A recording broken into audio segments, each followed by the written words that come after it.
Hey guys, Samuel Larsen here from growboost.com, and today I have a very special video to you. This is my list of top 7 overlooked e-commerce pages to optimize. Now, I purposefully built this list starting from the smaller and non-obvious ones and then going further into bigger and more obvious ones. So big also has a bigger impact in general because those are more visible pages. But we will nerd it out in the beginning for you guys in order to cover all of those ones that you are probably missing out on. And then we'll build it up from there, building up your dopamine as you watch the video. Now, in the end, I have a special bonus page for you because this is top 7. We couldn't make it top 8. It wouldn't sound sexy. So we will cover one more page in the end. But yeah, very excited for this one. So without further ado, I'll let you enjoy the video. Thanks. All right, here we are. Now, number 1 page on the list is the 404 error page. So this page happens when you write a page here that doesn't exist. You will get this particular page. Now, if you were to type this into yourself, you would probably be pretty disappointed about this result and not really know where to go next. So what I'm going to do right away is let's get this ugly example out of here and let's look at a better one. So here's a tiny bit better. So 404 page not found. At least it is specifying to a person what to do. Not great, but they have customized this page. Now let's look at a couple of others. Here's actually a pretty good branded 404 page. Sorry we can't find this page. Don't worry though, everything is still awesome. Start shopping. So you are counting people to go there and guiding people to get to the right direction. So this is a good little thing that you can make your store a bit more personal. And as you have been there for a little bit of a longer time, it's actually somewhat common that your page URLs change. And then some products go out of business, some collections change, etc. You might not have the redirects to go and convert those. So in that kind of case, you would be smart to customize these pages a bit. And of course, like every opportunity is also a brand building opportunity. So when people are looking at these pages, they will get a little bit of your brand. Generally, these are not pages that the theme builders themselves really build up, because nobody looks at these pages when they are buying a theme. So this is not optimized by default, so to say. Here's one more example by Gymshark. This is a good way to specify what we actually want to do. So state that this page is not available, and then you can guide them forward. Okay, so with Gymshark, as you can see, shop men's, shop women's. It's actually a bit of backward order here. Here's women's first, so not 100% optimal, but way better than nothing. So you have sub categories here, and then you have some products. So you can go with the products as well. It's pretty nice because here, okay, some inspirational things as well, maybe some bestsellers, etc. So very useful as a 404 page. All right, moving on to the next one. I would say like this is a similar category of page, but it is the 0 results page. So here is an example of a 0 results page, which is not optimized for anything. So there's nothing that I could look at in this page that could guide me anywhere. So pretty boring, right? Here's a better example of the 0 results page. So this one, okay, I didn't find results for my noise cancelling, but it does say like, okay, did you mean this? And if I didn't mean that, then I have a browse by category as well here. So we can spice this up a little bit, and also there's search tips as well. But product recommendations, categories, collections, instead of showing people that your search didn't produce any results like this one, it's a lot more easier for me to continue from this page rather than the other one. But this way you also aid product discovery. You might find a new collection that is interesting, etc. So a lot better in this Crutchfield example. Next up, let's look at some thank you pages. So by default, like when you have completed your order, the thank you pages are pretty boring. So we'd want to spice it up a little bit. Because somebody has just bought from you. The relationship has just started. What are you going to do with that relationship? Now, you'd want to build that up because all eyes are now on you. and they're looking to see like what are you going to do, and how you're going to behave as like a sort of a host. How interesting will it be? What kind of impression you'll make? How memorable is this now? So this is a great way and great placement to start building that customer relationship right away. And remember, email commerce is really a multi-touchpoint base, or multi-touchpoint game rather. So this is one of the best touchpoints to optimize for, because there's a lot of buy-in already. They put their money on the line, trusted you, and now it's time to take advantage of that. So these are users at their peak motivation, and just offer them something of value, or make an additional ask, for example, the upsell, invite to a webinar, most popular blog posts, some social follows, for example, or something like that of value. And usually it's good to consider that this is also a place where users' motivations are high. So they will be more likely to take on a bait or some kind of an offer at this point, because they've already developed some kind of trust with you for the first time, and now more likely to take another action at this point. So when someone has said yes, you're most likely to get a yes straight after. So because then they don't have to go and give you the first yes, this is like continue saying yes to you. All right, shipping terms page is next. So let's look at a bit of a non-adherence example. Here we have the returns policy. It's actually in this kind of very, very long page. So it's super easy to lose your placing here, and looks very intimidating to read this entire thing through. So also not scannable in terms of I can't really easily see what the sections are. So very difficult to read. So in this kind of case, we want to make it easy and not intimidating by optimizing this a little bit.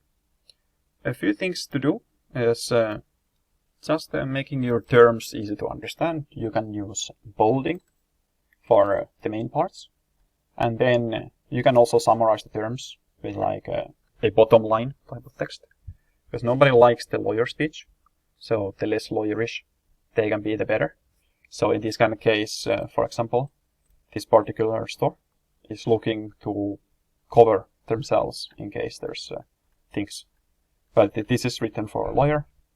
This example here is written for an actual customer. That makes a huge difference in how you are perceived.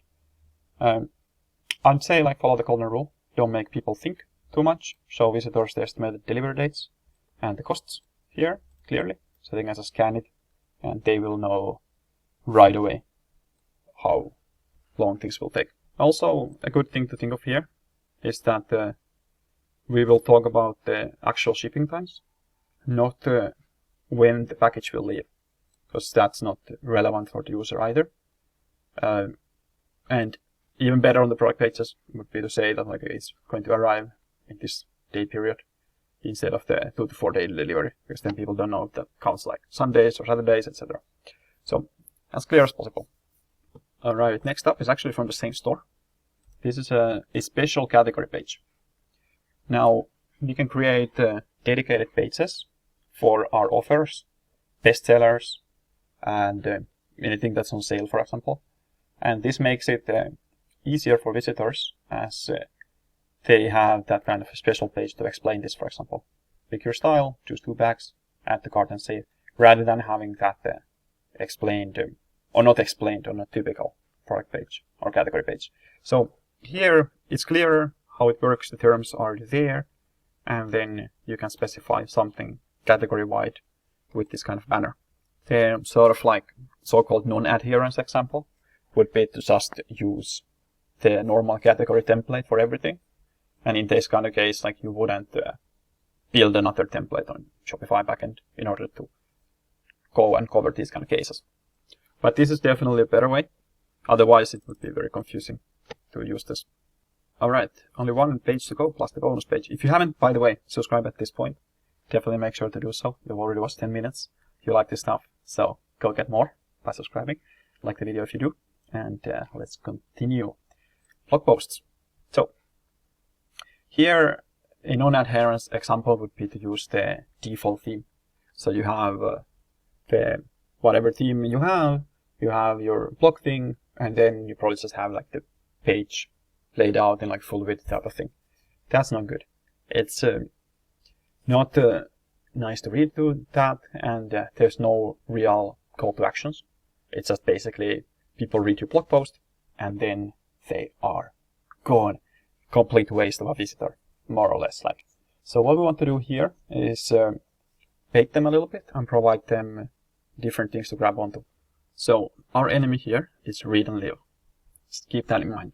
When it comes to your blog posts, the enemy is read and live. And normally blog posts have a bounce rate of like 80% because it's not that good at engaging people and getting them forward in the store. So what we recommend here is bucketing your blog posts to different topics and then creating lead magnets to those buckets. So for example, you don't need to create a lead magnet for every single post because you use this bucketed approach. Let's say this post is about shoes, for example. Another one is about socks. You'd have all the shoes bucketed into one bucket, all the socks into one bucket, and that way you can probably get by with just a few lead magnets. And then you are optimizing the lead magnets rather than optimizing those individual blog posts, so it makes it a lot easier on the back end. Affiliate sites in general are great at this because it is their business to optimize for that. So I'll show you a couple of principles here, how they typically do it. And here you have some lead magnets on the side here. So on the desktop at least, like they're always there. So it's a lot more difficult to ignore them that way, so they just stick there. And then you have two different type of things. So here you have a clickable one. Here you have an email opt-in. And typically you'd have the email opt-in also somewhere like here at the end of the thing. So here, just do that. It's a little bit better example or explained in this kind of case. So this states like what it has a bit more than this one because you have more space here. Another thing that you'll see on this thing is you'll see a lot of linking. And usually the linking, in this kind of case, they probably link to a lot of authority thing in order to rank this better. And what you typically have is a fair bit of internal linking. So you have the blog post linking to other things on the store. Other blog posts, other products, collections, that kind of thing. The goal, get people to the next page. You don't just want them to read this and move onward with their lives. You just want them to engage. If you get them from this first page to the next page, you are just way more likely to keep them browsing because now they would have to go back twice in order to go back to that Google result. So that is the goal. Okay, next up we have these 7 pages covered. Let's take a look at the bonus page. It is something I have touched previously on a video. It's about us page optimization. And generally I'll show you a couple of different ways to do this. I'd say like this is the most obvious of the bunch, but very relevant. And if you had actually a chance to showcase your brand to a customer in real life, and an interested person in learning more about you, you definitely want to take advantage of that.